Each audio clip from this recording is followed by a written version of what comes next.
سے پیدا کیا ہے تاکہ، اور تم میں قبائل بنا دیے، گروہ بنا دیے، گروپس بنا دیے، فیملیز بنا دی، ٹھیک ہے، تاکہ ایک دوسرے کو پہچان سکو۔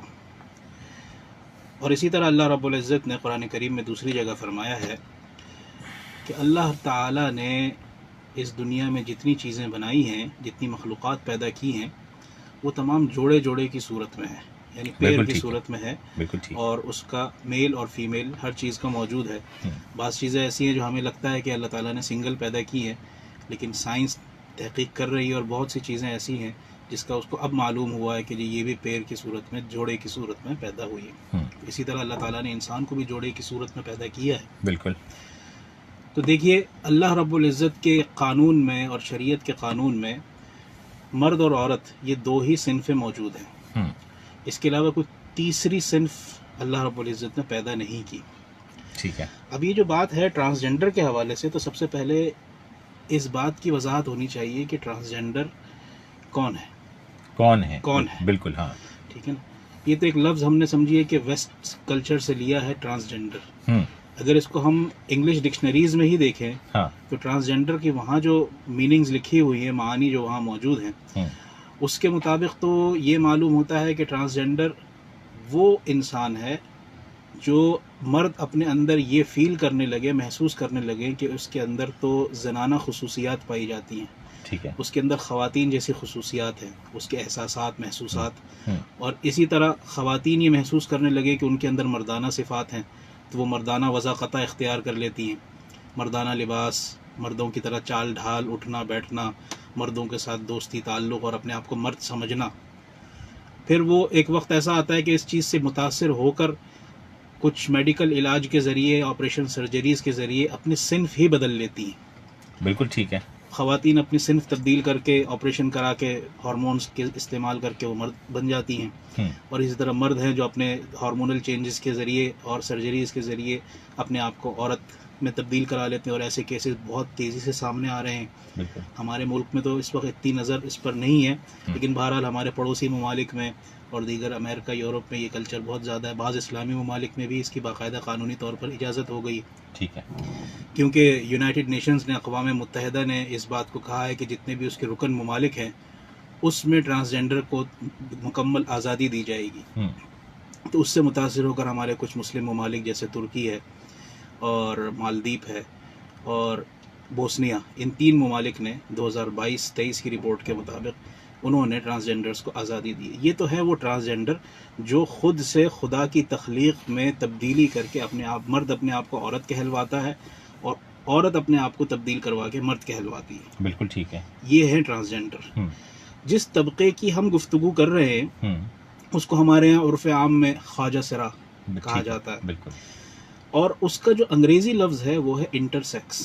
ٹھیک ہے، اس کا معنی یہ ہے کہ ایسا انسان جو پیدائش کے وقت نقص کا حامل تھا، ٹھیک ہے، اس کے جسم میں جسمانی نقص تھا، جس کی وجہ سے اس کے صنف کا تعین کرنا مشکل ہو گیا کہ یہ لڑکا ہے یا لڑکی ہے، مرد ہے یا عورت ہے۔ ٹھیک ہے، لیکن ہمارے یہاں معاشرے میں کچھ اس طرح کی صورتحال پیدا ہو گئی کہ اگر کسی کے یہاں بچہ کسی معذوری کے ساتھ پیدا ہو جائے، کوئی دماغی معذوری ہے یا بینائی بچے کی نہیں ہے، یا بچہ کسی جسمانی عضو سے محروم ہے، ہاتھ نہیں ہے، پیر نہیں ہے، ٹھیک ہے، تو اس بچے کو تو قبول بھی کیا جاتا ہے، بلکہ اس پر پیار کے ساتھ اس سے ہمدردی کا بھی اظہار کیا جاتا ہے۔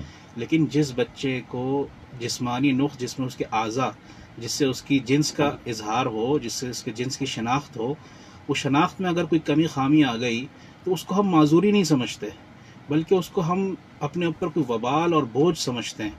وہ باپ جسے اس بچے کو گود میں کھلانا چاہیے تھا، وہ باپ اپنے اس بچے کو دیکھ کر نفرت کا اظہار کرنے لگتا ہے۔ وہ ماں جسے اپنی شفقت سے، اپنی ممتا سے اس بچے کو گلے سے لگانا چاہیے تھا، وہ یہ سوچ کر پریشان ہو رہی ہوتی کہ اس بچے کا ہوگا کیا، یہ بچہ اس کے ساتھ معاشرہ کیا سلوک کرے گا، اور نتیجہ یہ ہوتا ہے کہ علاقے والے، محلے والے، خاندان والوں کے دباؤ میں آ کر اس بچے کو پھر گھر سے الگ کر دیا جاتا ہے، گھر سے دور کر دیا جاتا ہے، اور اس بچے کو معاشرے کا ایک ناکارہ اور بالکل غیر ضروری فرد تصور کر لیا جاتا ہے۔ بنیادی تعلیم بھی نہیں دی جاتی۔ جی بالکل، اور اس کے نتیجے میں وہ بچہ پھر تعلیم سے بھی محروم، محبت سے بھی محروم، اور وراثت سے بھی محروم، ہر چیز سے وہ محروم ہو جاتا ہے۔ اور واقعی میں پھر دیکھا جاتا ہے کہ ظاہر ہے جو ان چیزوں سے محروم ہوتا ہے پھر تو وہ معاشرے کا ایک بیکار ترین فرد بن کر رہ جاتا ہے، جبکہ شریعت مطہرہ یہ کہتی ہے کہ ایک ایسا انسان جو اس طرح کی کمی خامی کے ساتھ پیدا ہوا ہے، اس کے ظاہری انداز و اطوار دیکھ کر یہ فیصلہ کیا جائے گا کہ یہ مرد ہے یا عورت ہے۔ یہ ایک معذوری کے ساتھ پیدا ہوا ہے، اس کی معذوری کو بنیاد بنا کر اس کو تیسری صنف شمار نہیں کیا جائے گا، بلکہ اس کو میل یا فیمیل میں سے کوئی ایک درجہ اس کو لازمی دیا جائے گا، اور اسی کے مطابق اس پر جتنے بھی شرعی احکامات ہیں وہ اس پر لاگو ہوں گے۔ وہ نماز کے احکام ہیں، وہ روزے کے ہیں، عبادات کے ہیں، معاملات کے ہیں، یہاں تک کہ گواہی کے ہیں، اگر اس کے والدین وفات پا جاتے ہیں وراثت کے ہیں، یہاں تک کہ ان کے ہاں اگر شادی بیاہ کا سلسلہ ہو تو شادی بیاہ کے مسائل ہیں، نکاح طلاق کے مسائل ہیں، اس میں بالکل ایک عام انسان کی طرح اس کو ٹریٹ کیا جائے گا۔ لیکن ہمارے یہاں ان کو ایک عام انسان ہی نہیں سمجھا جاتا، صحیح، جس کی وجہ ہمارے معاشرے کی کچھ ایسی باتیں ہیں کہ ان کو کمتر درجہ دیا جاتا ہے۔ اب یہ جو خواجہ سرا کا جو ہے لفظ ہے، یہ کہاں سے آیا؟ یہ اگر تحقیق کی جاتی ہے تو کتابوں میں ملتا ہے کہ مغل بادشاہوں کے یہاں وہ کچھ ایسے مردوں کو جو جسمانی طور پر مضبوط ہوتے تھے، یا تو پیدائشی طور پر اپنے مردانہ خصوصیات سے محروم ہوتے تھے اور ان کے اندر خواتین کی طرف رغبت کی خواہش بھی نہیں ہوتی تھی، ان کو یا کچھ خاص مردوں کو وہ مردانہ صلاحیت سے محروم کر کے ان کو اپنے محل کی خواتین کی زنان خانے کی خدمات کے لیے مقرر کر دیتے تھے کہ وہ ان کی خدمت کریں گے اور ان کے کام کاج جو بھی ان کے روزمرہ کے امور ہیں وہ سر انجام دیں گے۔ ٹھیک ہے، تو اس زمانے میں، اور یہ نام خواجہ سرا یہ بھی مغل بادشاہوں نے ان کو دیا، اور جو ان کو بڑا پسند آیا اور اس کا بڑا انہوں نے اس کا لاج بھی رکھی اور ہمیشہ انہوں نے مغلوں کی خدمت کی۔ جب مغل حکمرانوں کا زوال ہوا تو ظاہر ہے یہ بے روزگار ہو گئے، ان کا کوئی مستقبل نہیں رہا، تو اپنی روزی روٹی کے لیے ان کے پر یہ مشہور ہو گیا کہ، اور ان سے کچھ ایسی حرکتیں بھی سرزد ہوئی کہ انہوں نے کچھ یتیم بچوں کو، لاوارث بچوں کو اغوا کر کے ان کو پھر یہ اپنے گروہ میں شامل کرنے لگے۔ تو اس پر اس زمانے میں ظاہر ہے کہ حکومت برطانیہ نے ہندوستان پر قبضہ کیا تھا، تو برطانوی راج نے ان پر مکمل پابندی لگا دی اور انہیں علاقوں سے نکال کر دور دراز بیابان وغیرہ میں بھیج دیا، جہاں سے پھر یہ اپنی روزی روزگار کے لیے آج جس شکل میں یہ پائے جاتے ہیں کہ ناچ گانا کر کر اور یہ مردانہ زنانہ شباہت اختیار کر کے، یہ جو اس زمانے سے تقریباً گزشتہ 200 سال سے، تو اس زمانے سے ان کو انگریزوں نے ایک تحقیر کا نشانہ بنایا، تو وہی ہمارے کلچر میں چلتا ہوا آ رہا ہے۔ حالانکہ اسلام میں ان کے مکمل حقوق ہیں، وہی حق ملے گا جو مرد کے ہیں، وہی حق ملے گا جو عورت کے ہیں۔ فیض صاحب، نبی پاک صلی اللہ علیہ وسلم کے دور میں بھی ہوں گے، جی، ان کے ساتھ نبی پاک صلی اللہ علیہ وسلم نے کیا رویہ روا رکھا اور کیا احکامات، کیا اس پر انہوں نے فرمایا، اور کس طرح کا عمل؟ آپ نے تو ویسے تو بتا دیا، اس پہ اچھی خاصی روشنی ڈال دی ہے، لیکن ہمارے نبی پاک صلی اللہ علیہ وسلم نے اپنے کردار سے ان کے ساتھ کیا رویہ رکھا؟ ایک حدیث ملتی ہے اور احادیث کی مختلف کتابوں میں یہ روایت موجود ہے، بلکہ یہ تو ہر انبیاء کرام کے دور میں ہوں گے نا؟ جی ہاں، جی ہاں، لیکن چونکہ ہمارا دین اسلام ہے اور ہمارے نبی اکرم صلی اللہ علیہ وآلہ وسلم ہے، تو ان کی لائی ہوئی شریعت ہمارے لیے قابل اعتماد اور قابل اتباع ہے۔ بالکل، تو ہم اسی کی بات کریں گے اور اسی کا اتباع کریں بے گے۔ شک بے شک۔ اور اس حوالے سے یہ ہے کہ حدیث میں آتا ہے کہ ام المؤمنین حضرت ام سلمہ رضی اللہ تعالیٰ عنہ کے پاس، ان کے گھر میں، ام المؤمنین رسول اکرم صلی اللہ علیہ وسلم کی وائف، ان کے پاس اسی طرح ایک مخنث، عربی میں اس کو مخنث کہا جاتا ہے، ایک خواجہ سرا، وہ بیٹھا ہوا تھا اور اس نے کچھ ایسی بات کی جو حیا کے خلاف تھی۔ ٹھیک ہے، یہ بات رسول اکرم صلی اللہ علیہ وسلم کے کان میں پڑ گئی۔ آپ اسی وقت گھر میں داخل ہو رہے تھے، داخل ہوتے وقت ان کے کان میں یہ بات پڑ گئی کہ وہ شخص ام المومنین سے ایسی بات کر رہا ہے۔ تو آپ علیہ السلام نے یہ حکم دیا کہ اس کو فوراً گھروں سے نکالو، اس شخص کو گھر سے نکالو، اور اس کو آئندہ کبھی خواتین کے پاس جانے کی اجازت نہیں ہے، بلکہ اس کو دور کر دو۔ اور اس کو پھر مدینے کے مضافات میں اس کو بھیج دیا گیا۔ اور حضرت عمر رضی اللہ تعالیٰ عنہ کے دور میں بہت کمزور ہو چکا تھا، بوڑھا ہو چکا تھا، تو حضرت عمر نے اس کو اجازت دی کہ ہفتے میں ایک دن آ جایا کرو مدینے میں، اور مدینے میں آ کر لوگوں سے کچھ مانگ لیا کرو، اور لوگ تمہیں دے دیں تو لے کر کے واپس تم اپنی جگہ پر چلے جایا کرو۔ تو شریعت کے جو احکام ہیں، اور اسی طرح جو صحیح بخاری میں، صحیح جامع ترمذی میں، سنن ابن ماجہ میں، سنن ابی داود میں جو سیاہ ستہ کی مشہور کتابیں ہیں، ان میں ایک روایت یہ ملتی ہے کہ رسول اکرم صلی اللہ علیہ وسلم نے وہ مرد جو خواتین کی شباہت اختیار کرتے ہیں، وہ خواجہ سرا جو خواتین کی شباہت اختیار کرتے ہیں، وہ خواتین جو مردوں کی شباہت اختیار کرتی ہیں، ان پر لعنت فرمائیے، ان پر لعنت بھیجیے۔ تو اس سے محدثین نے یہ حکم نکالا ہے کہ وہ خواجہ سرا جس کو خواتین میں رغبت نہ ہو، خواتین کی طرف میلان نہ ہو، تو اس کو تو خواتین کے پاس جانے کی اجازت ہے، خواتین کے پاس جا سکتا ہے، خواتین ان کے سامنے اپنا چہرہ بھی کھول سکتی ہیں، جو ایک نارمل ایک خواتین کا آپس میں ہوتا ہے۔ اور اس کے علاوہ اگر وہ شخص اس کے اندر کوئی مردانہ خواہشات پائی جاتی ہیں، مردوں کی طرح وہ رہتا ہے اور اس کے علامات مردوں کی طرح ظاہر ہو جاتی ہیں، جیسے کہ داڑھی مونچھ نکل آنا، تو پھر وہ اس کو مردوں کے ساتھ ہی ٹریٹ کیا جائے گا۔ البتہ یہ ہے کہ ان کے حقوق کے اعتبار سے تو میں نے جیسے عرض کیا نا کہ وہ مرد اور خواتین کے حقوق کی طرح ہی ہیں، ان کے درمیان کوئی تفریق نہیں ہے، کسی بھی قسم کی کوئی تفریق نہیں ہے۔ اور نبی پاک صلی اللہ علیہ وسلم نے بہرحال جو ناپسندیدگی فرمائی ہے وہ ان کے اس عمل کے حوالے سے عمل کے حوالے سے ہے عمل کے کہ حوالے یہ سے کہ مرد ہو کر کے خواجہ سرا ہو کر کے خواتین کے امور میں اس طرح دلچسپی لے رہا ہے جو حیا کے خلاف ہے۔ اور آج کل تو یہ ہے بڑا، یہ بزنس بن گیا ہے، جی ہاں، یہ بزنس بنا دیا گیا اسے، جی اسے بزنس بھی بنا دیا گیا۔ تو بہرحال اس وقت ہم آپ سے یہی کہیں گے کہ جو ہمارے معاشرے میں خواجہ سرا ہیں ان کے ساتھ اپنا رویہ جو ہے وہ بہتر رکھنا چاہیے، لیکن وہ لوگ جنہوں نے اسے ایز اے پروفیشن بنا لیا ہے ان سے احتیاط برتنی چاہیے، اور انہیں جو ہے وہ اگر ملاقات بات ہو تو سمجھانا بھی چاہیے کہ بھائی یہ حرکتیں نہ کریں، ایسا ہی۔ اچھا، تو کوئی روزگار کے حوالے سے جو ہے وہ تمام تر سب چیزیں، جیسے بہرحال میرا تو سوال ہی وہاں پہ ختم ہو جاتا ہے کہ جب یہ حکم ہے کہ ہر طرح سے، جیسے ایک عام آدمی ہماری آپ کی یا ایک خاتون کی جو دین میں جو احکامات ہیں اور جو جن کا اس پر حق ہے، ایون کہ پراپرٹی میں بھی حق ہے، دیگر روزگار میں بھی ہے، آفیسز میں بھی ہے، جیسے ہم رہتے ہیں ویسے ہی رہنے کا ان کو پورا ہے، تو اس کے بعد پھر کوئی بات بچتی نہیں ہے، بالکل وہ ہماری ہی طرح ہیں۔ لیکن بہرحال اگر کوئی ایسا کرتا ہے کہ وہ اپنی جنس کی تبدیلی کی طرف جاتا ہے اور اس میں کوئی بات ایسی ہو جاتی ہے کہ جناب وہ رغبت والی بات، جس طرح فہد قاسمی صاحب نے فرمایا کہ اگر مردانگی کی جو ہے، مطلب عورت میں اگر کوئی رغبت پیدا ہونے لگے تو پھر اس کے لیے سختی سے منع ہے کہ وہ قریب بھی نہ جائیں اور پردہ بھی کریں۔ کالز بھی آ رہی ہیں، کالز کا سلسلہ بھی شروع ہو گیا، تو ہم پہلی کال لے لیتے ہیں اور ہم دیکھتے ہیں کہ ہمارے ساتھ کون ہے۔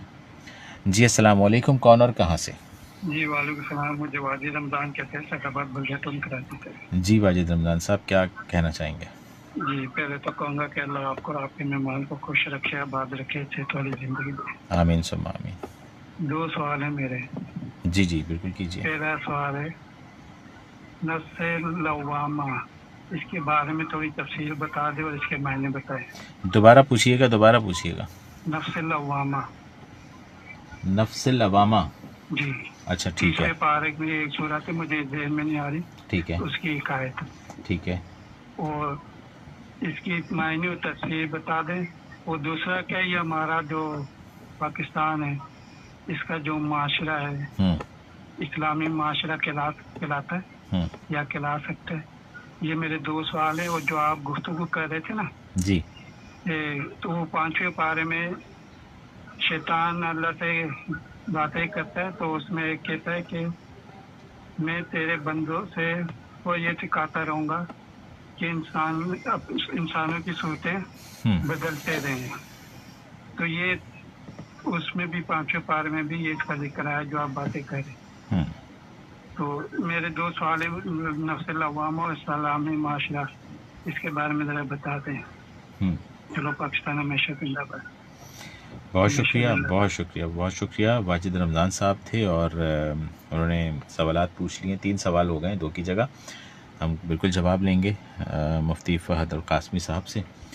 مفتی صاحب، جو سوالات انہوں نے کیے ہیں، جی کیا جواب ہے؟ پہلے سے شروع کریں۔ جی، پہلا سوال انہوں نے نفس لوامہ کے حوالے سے کیا ہے، اور قرآن کریم کی اصطلاحات ہیں۔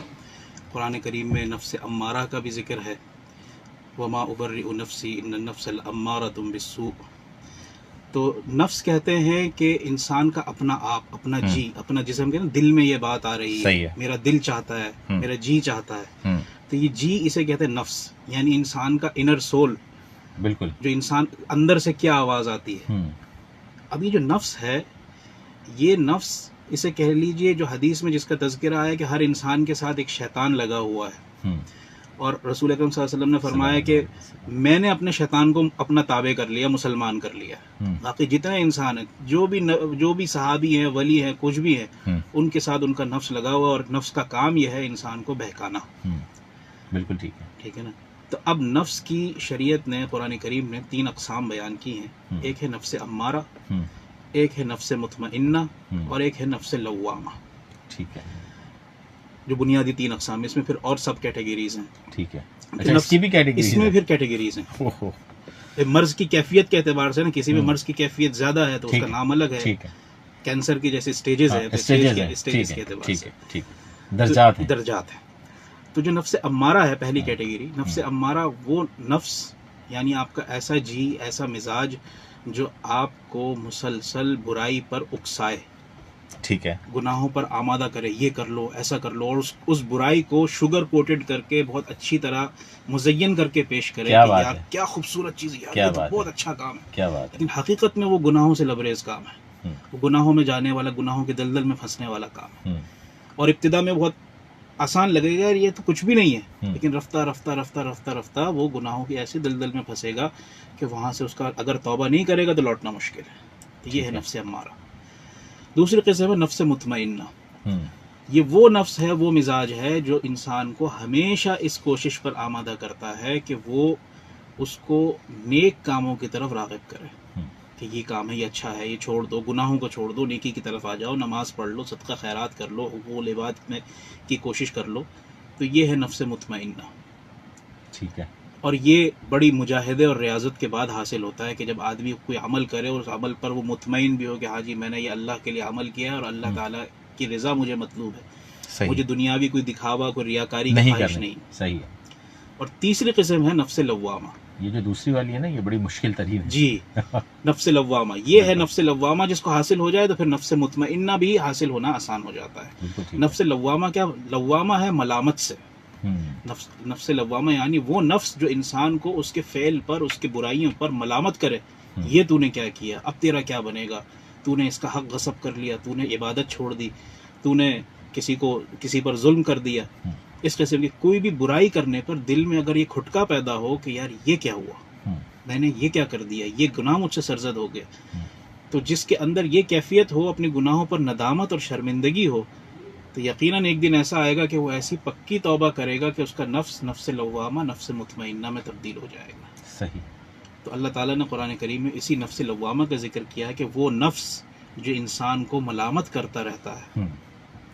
بڑی خوبصورت بات کی، اور یہ میرے خیال میں بڑے زمانے بعد لوگوں کی ذہنوں میں یہ بات آئی ہوگی کہ جو نفس کی کیٹیگریز ہیں کتنی اقسام کی ہیں، اور پھر اس کے درجات ہیں۔ ابھی تو ہم اس میں گئے نہیں ہیں، ہم نے تو بنیادی جو 3 ہیں ان کا ذکر کیا، تو میرے خیال میں سمجھ تو آپ بھی گئے ہوں گے اور ہمیں کیا کرنا چاہیے اور کتنی مشکل ہیں یہ چیزیں، لیکن اس کی کوشش ضرور کرنی چاہیے اور اللہ سے توفیق مانگنی چاہیے، اور اللہ سے ہدایات ہر شخص کو، ہر مسلمان کو ہدایات اور توفیق مانگنی چاہیے۔ ایک اور کال ہے، ہم لے لیتے ہیں کہ ہمارے ساتھ کون ہے۔ جی السلام علیکم، کون اور کہاں سے؟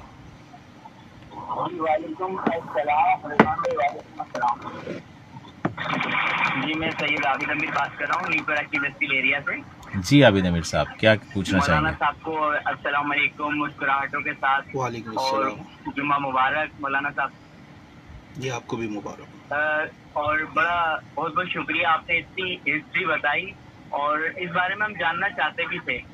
اور مولانا صاحب یہ باتیں معاشرے میں کم کیوں کی جاتی ہیں، حالانکہ یہ معاشرے کا ہمارے حصہ ہیں، اور جیسے ان کی عزت نفس ہیں جو خواجہ سرا ہیں، تو ہماری بھی ایسی عزت نفس ہے، ان کا بھی دل دکھتا ہوگا۔ تو بہت بہت شکریہ رضوان بھائی آپ کا، سندھ پولیس کا، اور مولانا صاحب کا بھی کہ اس موضوع کو بات کی۔ اور میں چاہتا ہوں اس موضوع کو تھوڑا اور طویل کیجیے گا، کیونکہ تھوڑا اور دل نرم ہو ان کی طرف سے، اور یہ ضرور بتائیے گا کہ ہمیں ان کے لیے کیسا رویہ رکھنا چاہیے۔ نارملی جیسے کہ کام کاج کے معاملے میں اگر فیکٹری میں کام کرتے ہیں، آفس میں کام کرتے ہیں، تو انہیں کسی حکارت ہو، ان کے ساتھ کھانا کھائیں نہیں کھائیں، اور یہ ساری چیزیں، تاکہ ان کی زندگی عام پتہ چلے، اور شریعت نے جو حکم دیا ہے وہ بھی آپ نے بتایا، مزید کیا آسانیاں ہیں.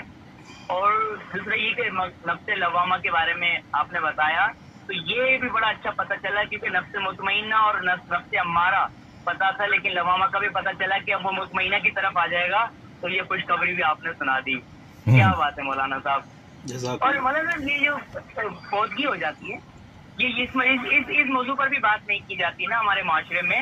یہ اکثر فوتگی ہو جاتی ہے تو سچ خانے کی طرف جاتے ہیں.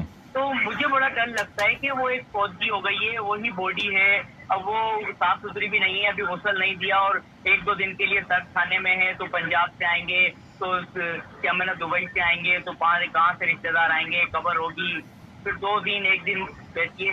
تو یہ کیا مردے کے لیے تکلیف دہ نہیں ہے یا آسان دہ کہ زیادہ تر لوگ نماز جنازہ میں ہو جائیں گے تو زیادہ ویٹ کریں؟ یہ معاشرے میں یہ بھی بات نہیں کی جاتی. مولانا صاحب اس کو بھی ذرا بہت زیر و اہمیت بنائیں، کیونکہ آپ نے بنایا ہے تو اب آپ کی ذمہ داریاں بڑھ گئی. تو آپ بتائیں، اچھا لگے گا ہمیں. بالکل ٹھیک، بالکل ٹھیک ہے، بالکل ٹھیک ہے. بہت بہت شکریہ زبان بھائی ونس اگین. آپ کا بہت شکریہ، پروگرام کو سن رہے ہیں اور کال کر رہے ہیں. تہہ دل سے آپ کا شکریہ ادا کریں گے. تھینک یو ویری مچ، آپ نے کال کی. اللہ حافظ، اللہ حافظ. اور جناب ذمہ داریاں بڑھا دی انہوں نے، عابد امیر صاحب نے زندگی آپ کی جو ذمہ داریاں وہ بڑھا دی ہیں. تو بالکل بتائیے کہ کس طرح سے ہمیں ان کے ساتھ رویہ رکھنا چاہیے. بات ہو، میں نے سوال اس لیے زیادہ آگے نہیں کیا عابد امیر صاحب، کیونکہ جب انہوں نے بات کی تھی نا مفتی صاحب نے، فہد قاسمی صاحب نے یہ کہا کہ جس طرح ہم رہتے ہیں اسی طرح ان کے بھی حقوق ہیں. تو اس کے علاوہ اس کے بعد تو کوئی بات ہی نہیں بچتی. اب رہی بات آپ نے کہ کھانا کھا سکتے نہیں، تو جواب لے لیتے ہیں. بہرحال مجھے تو پتہ ہے، لیکن جوابات جو ہیں وہ ہم مفتی صاحب سے ہی لیں گے. جی جزاکم اللہ، آپ نے کال کی اور اپنے جذبات کا اظہار کیا. اللہ تعالیٰ آپ کے ان جذبات کو سلامت رکھے اور قبول فرمائے. ہماری کوشش تو یہی ہے کہ ہم دین کا کام جتنا کر سکیں، اصلاح کی بات جتنی کر سکیں، مفید بات، اللہ تعالیٰ ہمارے ذریعے کام لے لے. آمین. اور اس میڈیم کے ذریعے جو ریڈیو کا میڈیم ہے، سندھ پولیس ٹریفک پولیس کا، اللہ تعالیٰ ان کی کاوشوں کو بھی قبول فرمائے. آمین. تو اس سلسلے میں عرض یہ ہے کہ جیسے میں نے عرض کیا نا کہ اگر بچہ ایسا کوئی نقص کے ساتھ دنیا میں آتا ہے تو سب سے پہلی ذمہ داری تو اس کے والدین کی ہے. ٹھیک ہے. تو اس کو ایک نارمل بچے کی طرح اس کی پرورش کی جائے، اس کی جو بھی بنیادی تعلیم ہے، تربیت ہے، پرورش ہے، اس کو اس طرح کیا جائے. بہرحال ہمارے معاشرے میں ان چیزوں کا اس وقت رواج نہیں ہے. اس کو بہت ہی مایوب سمجھا جاتا ہے اس قسم کا اگر بچہ پیدا ہو جائے. تو اب اگر ایسے لوگ ہیں تو ان کو بالکل ایک نارمل آدمی کی طرح ان کو جاب دینی چاہیے، ان کو نارمل انسان کی طرح ٹریٹ کیا جانا چاہیے. جب یہ کہ نارمل انسان ہیں، ان پر شریعت کے احکام لاگو ہوتے ہیں، تب ان کے اندر جو خرابیاں اور برائیاں ہیں اپنے کردار، اخلاق اور زبان کے ذریعے ان پر محنت کی جائے. کہ اگر کوئی مرد خواجہ سرا ہے اور اس کے اندر مردانہ خصوصیات پائی جاتی ہیں تو اس کو کہا جائے کہ تم زنانہ شباہت کو چھوڑو، مردانہ طور طریقہ اختیار کرو. اور ایک دن میں تو ظاہر ہے کہ کہیں بھی تبدیلی نہیں آتی ہے، ظاہر ہے. تو اس کے لیے جو بھی مناسب طریقہ ہو سکتا ہے کہ اپنے ساتھ اس کو بٹھائیں، کھانا کھلائیں، گفتگو کریں. اگر کہیں دوست احباب بیٹھتے ہیں تو کبھی کبھی ان کو بھی بلا لیا کریں، چلو یار آج بیٹھ کے چائے پیتے ہیں، اور تحفے تحائف کا تبادلہ کریں. اور کچھ نہیں تو اچھے کلمات کا تبادلہ کریں، اچھی بات کریں. کسی کو اچھی بات کہنا بھی صدقہ ہے، صدقہ جاریہ ہے. بالکل. تو اچھی گفتگو کریں. اور جہاں تک ہو سکے ان کے ساتھ، اگر کسی کے ساتھ نرم رویہ آپ رکھتے ہیں تو ان کے ساتھ اس سے دگنا، اس سے زیادہ ان کے ساتھ نرمی کا رویہ اور اچھا رویہ اختیار کریں، کہ جس سے وہ آپ کے اخلاق سے متاثر ہو اور آپ کے قریب ہو. اگر وہ کوئی انسان اگر آپ کے قریب ہے تو اس سے آپ جو بھی کہیں گے وہ آپ کی بات مانے گا. تو مفتی صاحب کھانا کھا سکتے ہیں نہیں؟ بالکل کھا سکتے ہیں، کھانا کھا سکتے ہیں، کھلا سکتے ہیں، ان کے گھر جا سکتے ہیں، بیٹھ سکتے ہیں، چائے پی سکتے ہیں، گھوم پھر سکتے ہیں. پھر لوگ یہ بھی تو باتیں کرتے ہیں کہ جی یہ تو مانگتے ہیں، وہاں سے مانگ کے. کیا آپ نے وہ واقعہ سنا ہے حضرت عمر والا نا؟ ہاں. کیوں مانگتے ہیں؟ کیونکہ آپ ان کو نوکری نہیں دیتے. آپ ان کو اپنے چوکیداری پر رکھ لیں. گھروں میں لوگوں کو ملازموں کی ضرورت ہوتی ہے، یا دفتروں میں ہوتی ہے. چلیں آپ گھروں میں نہ رکھیں، دفتروں میں ملازموں کی ضرورت ہوتی ہے. آفس بوائے ہے یا پیون ہے تو آپ ان ملازمتوں پہ رکھیں. صفائی والا چاہیے آپ کو، یا گیٹ کیپر چاہیے، اسٹور کیپر چاہیے، تو آپ ان لوگوں کو رکھیں. آپ تو ان کو تعلیم کے لیے ان کو اسکولوں میں داخلہ نہیں ملتا. یہاں تک کہ سرکاری اسکولوں میں جہاں تعلیم فری ہے، جہاں پہ کسی لڑکا لڑکی کسی صنف کا اعتبار نہیں کہتے، بس تعلیم حاصل کرو، اور قانون ہماری بھی ہے. صوبائی حکومت سندھ حکومت تعلیم کے اوپر کتنا خرچ کر رہی ہے، کتنا کچھ کر رہی ہے، کروڑوں اربوں روپے کا اس کا سالانہ بجٹ ہے اسکول ایجوکیشن پر، کالج ایجوکیشن پر، صرف اس لیے کہ طلبہ کو وہ تعلیم دے، بچوں بالکل کو ٹھیک. تعلیم دے، سندھ کے بچوں. پورے پاکستان میں یہ نظام ہے تعلیم کا، خاص طور پہ پرائمری تک، میٹرک تک کی تعلیم ہر صوبے میں مفت ہے. الحمدللہ الحمدللہ. ہم ان کو اپنے اسکولوں میں داخلہ نہیں دیتے. اگر اسکول والے، اسکول کے پرنسپل، ہیڈ ماسٹر داخلہ دے بھی دیں تو طلبہ کے طرف سے یا ان کے والدین کی طرف سے اعتراض آ جاتا ہے کہ آپ نے کیوں دے دیا داخلہ. ہم تو یہ ایک مسئلے مسائل ہیں. تو ہمیں پہلے اپنی سوچ کو، اپنے معاشرے سے اس سوچ کو تبدیل کرنا ہوگا کہ یہ بھی ہمارے جیسے انسان ہیں، ہمارے جتنے حقوق رکھتے ہیں. بالکل ایسے ہی. یہاں پہ تو ہر بات دم توڑ دیتی ہے نا کہ جب ہمارے جیسے حقوق ہیں تو پھر ہمارے جیسے حقوق ہیں. جی، ہم جیسے زندگی گزارنا چاہتے ہیں ویسے ہی ان کے حقوق ہیں، اور یہ ہمارا دین کہہ رہا ہے، ہمارے نبی فرما رہے ہیں، اللہ رب العزت فرما رہے ہیں، انبیاء اکرام فرما رہے ہیں. تو اس میں کوئی ابہام یا کوئی دو رائے تو ہے ہی نہیں نا. جی، بیسکلی بات یہ ہے کہ بات نہیں ہوتی اور اویئرنیس نہیں دی جاتی. تو آپ بھی ہم جو پروگرام کر رہے ہیں اس میں بیسکلی ہم اویئرنیس ہی دے رہے ہیں کہ جو اویئرنیس ہے یہ لوگوں تک پہنچے اور لوگ بھی اپنے رویوں میں تبدیلی لے کر آئیں، اور جو خواجہ سرا ہیں وہ بھی معاشرے میں جیسے عام لوگ ہیں ان کے ساتھ بھی جو ہے نا وہ تبدیلی جو ہے وہ برقرار رکھیں، اپنا رویہ بھی اچھا رکھیں، لوگوں سے ملیں جیسے اگر وہ ملتے ہیں وہ عام لوگوں سے تو وہ عام لوگوں کی طرح ملیں. تو دونوں طرف سے ہے. وہ کہتے ہیں عام لفظوں میں، ہم عام فہم میں کہتے ہیں تالی دونوں ہاتھ سے بچتی ہے. تو یہ ذمہ داری جہاں ہماری بنتی ہے وہاں پہ ذمہ داری ان کی بھی بنتی ہے کہ وہ بھی قریب ہونے کی کوشش کریں. بالکل، وہ بھی لوگوں کے قریب ہونے کی کوشش کریں تو لوگ بالکل قریب بھی کریں گے. تو کہیں نہ کہیں دونوں جانب وہ کہتے ہیں نا کہ ٹلٹ ہونا بڑا ضروری ہے. اور جب تک ہم اور آپ جسے کہتے ہیں نا کہ لچک، زندگی کے ہر کام میں لچک ہونی چاہیے. جو بہت زیادہ سخت ہوتے ہیں، جو بہت زیادہ مزاج کے سخت ہوتے ہیں، اپنے رویوں کے سخت ہوتے ہیں، اور تو اس کے لیے کہا جاتا ہے، سب ہم جانتے ہیں کہ جو لکڑی سخت ہوتی ہے وہ جلدی ٹوٹ جاتی ہے. تو اسی طرح انسان بھی جلدی ٹوٹ جاتا ہے، کیونکہ انسان تو ویسے گوشت کا بنایا ہے، پھر اللہ نے دل بھی دیا ہے اور دماغ بھی دیا ہے اور احساسات بھی دیے ہیں، جذبات بھی دیے ہیں. تو یہ تمام چیزیں چکنا چور ہو جاتی ہیں. تو دونوں جانب جو ہے نا ان چیزوں کو بڑا ملحوظ خاطر رکھنا ضروری ہے. ایک اور کال لے لیتے ہیں. جی السلام علیکم، کون اور کہاں سے؟ وعلیکم السلام. اعجاز صاحب ملیر سے بات کر رہے ہیں. جی اعجاز صاحب کیا پوچھنا چاہیں گے؟ جی وعلیکم السلام. وعلیکم السلام. جی میرا ایک سوال ہے سر. جی سوال یہ ہے کہ کیا خواجہ سرا جو ہے عام آدمی جو مسجد میں نماز پڑھتے ہیں تو ان کو اجازت ہے یعنی کہ نماز پڑھ سکتے ہیں یا نہیں؟ اور دوسرا سوال یہ ہے کیا جنازہ نمازہ تقسیم وغیرہ کا طریقہ کار کیا ہے، کس سے ان کو کرتے ہیں، اور ان کے بارے میں یعنی کہ بتائیں. ٹھیک ہے، بہت شکریہ، بہت شکریہ. اللہ حافظ. اللہ حافظ. اچھا جناب، انہوں نے پوچھا ہے کہ نماز جنازہ کیا پڑھنے کا طریقہ الگ ہے، اور دوسرے کیا یہ نماز مسجد میں آ کے ہماری طرح پڑھ سکتے ہیں نہیں پڑھ سکتے؟ جی، اس میں خواجہ سرا کے حوالے سے یہ عرض ہے کہ جب یہ بچہ پیدا ہوتا ہے نا تو ظاہر ہے کہ صنف کا صحیح، اور جب بچہ بالغ ہو جاتا ہے، بلوغت کی عمر کو پہنچتا ہے، تو ظاہر ہے داڑھی مونچھ نکلنے لگتی ہے. تو جس بچے کی داڑھی مونچھ نکل آئے تو وہ مردوں میں شمار ہوگا، اور جس کی داڑھی مونچھ نہ نکل آئے، سینہ بھاری ہو جائے تو وہ خاتون میں شمار ہوگی. تو اگر وہ مردوں میں شمار ہوتا ہے تو بالکل مسجد میں آ کے مردوں کی طرح نماز پڑھے گا، جماعت میں کھڑے ہو کے نماز پڑھے گا ایک ہی صف میں.